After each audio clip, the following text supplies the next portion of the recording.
যুক্ত করে নিচ্ছি AKM ইসলাম, যুদ্ধাপরাধ বিষয়ক আইনজ্ঞ, রাজনৈতিক বিশ্লেষক। আপনাকে স্বাগতম ইসলাম ভাই বিপ্লব অনুষ্ঠানে। নিশ্চয়ই আমরা একটা রাজনীতিবিদের কথা শুনে আসি। রাজনীতিবিদ কিভাবে দেখছেন রাজনৈতিক বক্তব্যটা? হম্বিতম্বি নাকি আসলে হুমকি, ভয় দেখানো, নাকি আসলে তারা আসলে কিছু করতে যাচ্ছে, ষড়যন্ত্র হচ্ছে কিনা? কি ভাবছেন, কিভাবে দেখছেন ইকবাল হোসেন তাপস আপনি? ধন্যবাদ বিপুল ভাই, ধন্যবাদ অ্যাডভোকেট ইসলাম ভাই এবং রুমা আপা, যারা দেখছেন সবাইকে স্বাগত। দেখেন, রাজনীতিতে তো হম্বিতম্বি সবসময় ছিল, থাকবে। আজকে যাদের কে নিয়ে আপনি টপিক সাজিয়েছেন এবং তাদের আজকের যে একটা সভা তাদের বোধহয় খুলনাতে, এটা দেখলাম যে তারা ওই একই রকমের বাগাম্বর বলেই যাচ্ছে লাগামহীন ভাবে বলে যাচ্ছে। তবে এগুলোকে যদি আমরা পাত্তা না দেই, সেটাও আমার মনে হয় ঠিক হবে না। এই যে কথাবার্তা তারা বলছে, এর পিছনে তো নিশ্চয়ই যোগানদাতা শক্তি, তারপরে আরো অনেক ষড়যন্ত্র এর ভিতরে থাকবে এবং আছে, সেটা নিশ্চিত। দেখেন, জামাত এমন একটা দল যাদের সৃষ্টির মধ্যেই, অর্থাৎ তাদের যে শুরুটাই মানে সব সময় তারা ধর্মকে একটা পুঁজি করে মানুষকে বিভ্রান্ত করে রাজনীতি তারা করতে চাচ্ছে, ধর্মকে ব্যবহার করে। তো সুতরাং আমাদের দেশে ধরেন স্বল্প শিক্ষিত মানুষের সংখ্যা বেশি, দরিদ্র মানুষের সংখ্যা বেশি, সুতরাং তাদেরকে ব্যবহার করার একটু সহজ এবং তারা সেই চেষ্টাটাই বারংবার করে যাচ্ছে। তারা কিন্তু অতীত ইতিহাস থেকে শিক্ষা তো নেয়নি, বরং তারা সেই অতীতের যে রিভেঞ্জ, অর্থাৎ অতীতে তাদের যে পরাজয়ের যে করুণ যে কাহিনী, সেখান থেকে যদি তারা শিক্ষা নিত তাহলে হয়তো জাতি উপকৃত হতো, জামাত দলও উপকৃত হতো, আমি বিশ্বাস করি। কিন্তু এখানে না, তারা সেই উপলব্ধি না করে তারা নানান ষড়যন্ত্রের মাধ্যমে এই দেশের রাষ্ট্রীয় ক্ষমতায় আসার একটা চেষ্টা তারা চালিয়ে যাচ্ছে। যেমন আপনি দেখেন 2024-এর যে আন্দোলনটা হয়েছিল, এই আন্দোলনের পিছনে যে তাদের একটা নীল নকশা ছিল এবং পুরা আন্দোলনটাকে তারা হজম করে তাদের পকেটে পোড়ার একটা যে অপচেষ্টা, সেই অপচেষ্টায় অব্যাহতভাবে তারা করে যাচ্ছে। এবং কিন্তু মানুষের কাছে বিষয়টা কিন্তু আস্তে আস্তে পরিষ্কার হয়ে আসছে যে তারা আসলে সেই কথিত জুলাই আন্দোলন বলেন অথবা শেখ হাসিনা সরকারের বিরুদ্ধে সে কোঠা আন্দোলন থেকে শুরু করে যে আন্দোলনগুলো হয়েছিল, এর পিছনে আসলে মূল তাদের উদ্দেশ্যটা ছিল শেখ হাসিনা সরকারকে হটানো, মুক্তিযুদ্ধের পক্ষের সরকারকে হটানো, মুক্তিযুদ্ধকে অপমান করা, স্বাধীনতাকে অশ্রদ্ধা করা। এবং তারা সেই দিকে কিন্তু এক করে তারা ধাবিত হচ্ছে। এবং এখানে একটা জিনিস আমার কাছে খুবই অবাক লাগে, বর্তমান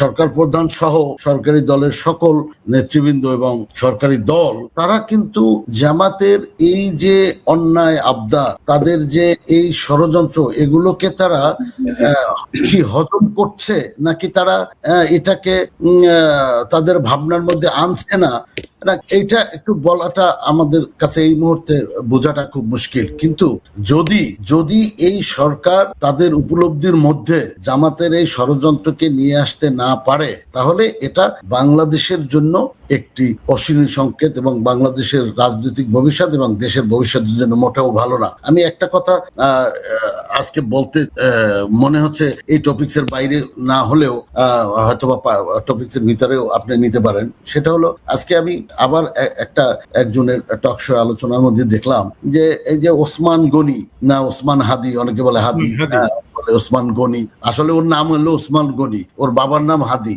ও পরে নামটাকে ও ধার করে নিয়ে হাদি না সাদি হয়ে গেছে। এখন তার মতো একটা কি বলবো, একটা মৃত ব্যক্তি, সে এখন নাই, তাকে আমি অশ্লীল ভাষায় প্রয়োগ করতে চাচ্ছি না, কিন্তু সে যে অশ্লীল ভাষা শিখিয়ে গেছে, অর্থাৎ সে যে ভাষা দিয়ে তাকে কিন্তু জুলাই আন্দোলনের প্রথম দিকে কিন্তু আমরা তাকে চিনতাম না, তাকে দেখি না, হঠাৎ করে সে কি একটা ইনকিলাব মঞ্চ না কি একটা নিয়ে সে রাস্তায় দাঁড়িয়ে গেল। রাস্তায় দাঁড়িয়ে সে যেসব সে কিন্তু যেটা সো কল আমরা বলি ভাইরাল, এখন একটা ডিজিটাল মিডিয়ার একটা কথা হলো কে কত ভাইরাল হতে পারে, সে কিন্তু একটা অশ্লীল ভাষা, কাউয়া মাউয়া ছিঁড়ে দিব এই সমস্ত কথা বলে, আমি ভাষাটা পুরো বলতে পারছি না, এটা আমার মুখ থেকে আসছে না, এই প্ল্যাটফর্মে বলতেছি না, তো এটা বলে সে একটা বিখ্যাত ব্যক্তি হয়ে গেল। এবং দেখেন তার কবরটা নিয়ে আপনার দিল ইউনিভার্সিটির মধ্যে কাজী নজরুল ইসলামের কবরের পাশে।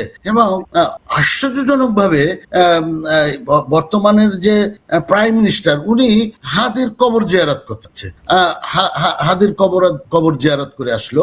এখন আবার তার যে জীবন কাহিনী নাকি তার সেই পাঠ্যপুস্তকে, আমি জানি না কোন ক্লাসে, আমার মনে হয় ছোট ক্লাস থেকে এই পঞ্চম শ্রেণীতে, খুব ভালো, তার মানে আমাদের সন্তানেরা খুব ভালো ভাষায় ভালো ভাষায় আসতে পারবে।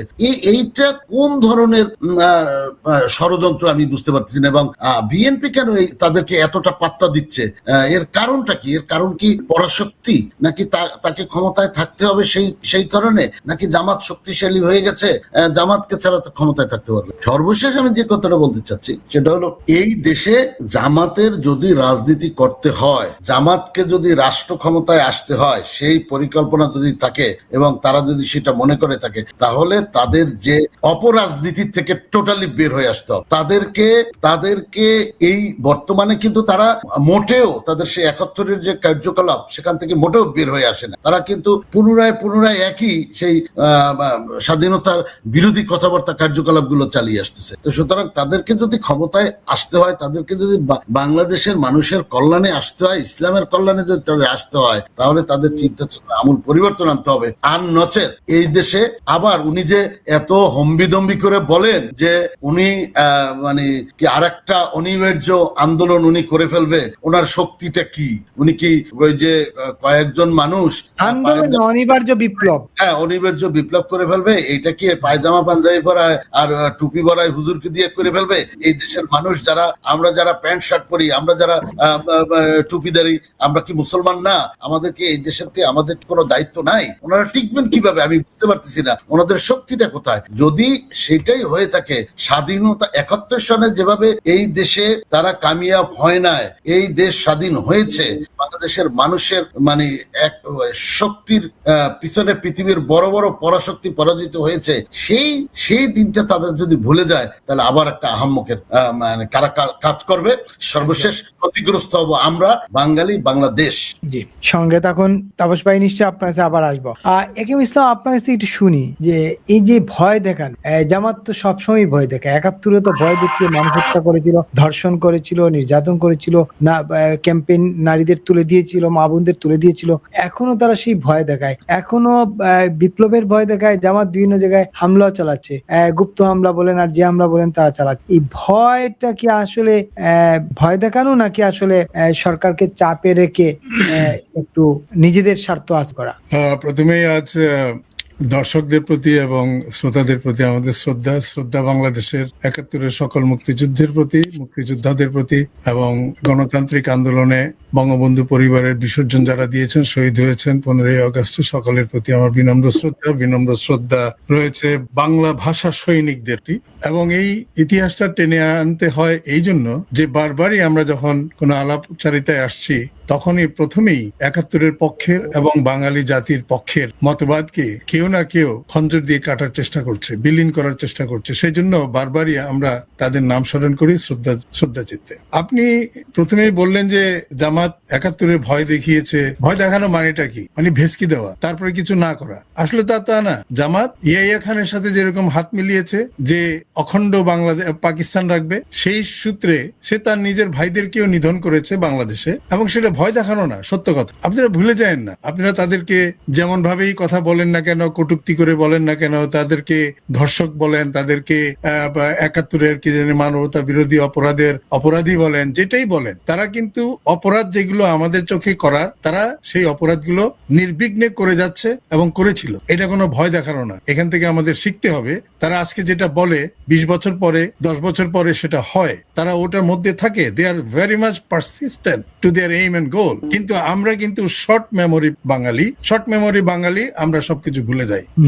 আমরা এও ভুলে যাই আমাদের মা বোনকে ইজ্জত লুটেছে, সেটাও ভুলে যাই। ভুলে গিয়ে আমরা তাদের সাথে মিলে যাই। আমি তো এখানে পাকিস্তানিদের কোনো দোষ দেখছি না। পাকিস্তানিরা তাদের শাসন করেছে, শাসনের তারা বিচ্ছিন্ন হতে চায়নি, তার জন্য যা যা করার তারা সবই করেছে। কিন্তু ওটাকে ত্বরান্বিত করেছে, সাকসেসফুল করেছে হচ্ছে বাঙালির ভেতরে যে রাজাকার, আলবদর, আল শামস, এই জামাতি ইসলাম, তারাই। তাহলে তাদের আজকে ভয় দেখা, আজকে একটা তারা উনি জামাতের আমির কিন্তু শফিক সাহেব এটাও বলেছে যে কয়েকটা ডিস্ট্রিক্টের কথা কিন্তু জেলা পর্যায়ের পুরো বাংলাদেশের প্রত্যেকটা জায়গায়, আজকে খুলনা, তারপরে অমুক অমুক অমুক কয়েকটা এই নিউজের মধ্যে আপনারা পেয়েছেন, এবং ওনারা সেটা করবেন। এই মিছিলগুলো দিয়ে তারা দ্বিতীয় বিপ্লব, তাদের মুখে বিপ্লবের উদ্দেশ্যগুলো কি কি সেগুলো বলেছে, আসলে সেগুলো না। তাদের কথার মধ্যে অর্ধেক হচ্ছে আপনি তত্ত্ব দিয়ে দেওয়া, কিন্তু প্রসেসের মধ্যে তাদের গুপ্ত কাজ চলে। আপনাকে বুঝতে হবে সেটা। আপনারা কি এখনো 50 বছরে বোঝেন নাই? তারা পারসিস্টেন্ট ওয়েতে, কন্টিনিউয়াস ওয়েতে তাদের একই জায়গায় থেকে একই কাজ করা, এবং সেটা কাজকে আহরণ করার জন্য স্ট্র্যাটেজি যেভাবেই হোক, গুপ্ত হোক, বোরকার